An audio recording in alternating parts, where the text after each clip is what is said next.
আবির চ্যাটার্জি ভারতীয় বাংলার জনপ্রিয় তারকাদের একজন। তিনি তার এলিগেন্ট অভিনয় দিয়ে সবসময় তার ভক্তদের মুগ্ধ করেছেন। তাহলে চলুন এই এলিগেন্ট অ্যাক্টরের কিছু কথা জেনে নেওয়া যাক। আবির চ্যাটার্জি 1980 সালে 18 নভেম্বর কলকাতায় জন্মগ্রহণ করেন। তার বাবা মাকেই অনুসরণ করে মিডিয়া জগতে প্রবেশ করেন তিনি। তার বাবা মা হলেন বিশিষ্ট নাট্য ব্যক্তিত্ব ফাল্গুনী ও রুমকি চট্টোপাধ্যায়।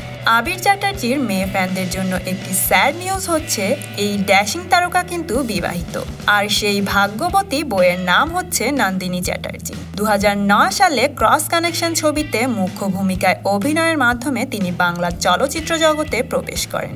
আবির চ্যাটার্জি অভিনয়ের পাশাপাশি লেখাপড়াতেও অনেক পটু। তিনি ফিন্যান্সে মাস্টার ডিগ্রি কমপ্লিট করে ইন্ডিয়া বুলস কোম্পানিতে 7 বছর চাকরি করেছেন।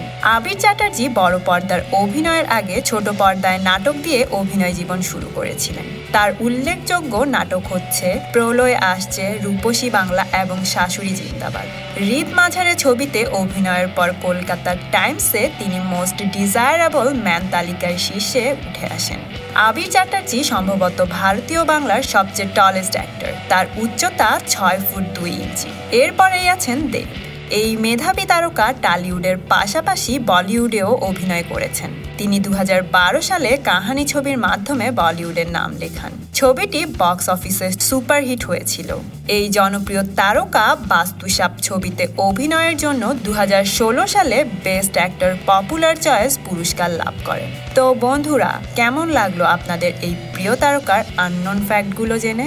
কমেন্ট করে জানিয়ে দিন। আর হ্যাঁ, লাইক, শেয়ার এবং সাবস্ক্রাইব করতে ভুলবেন না।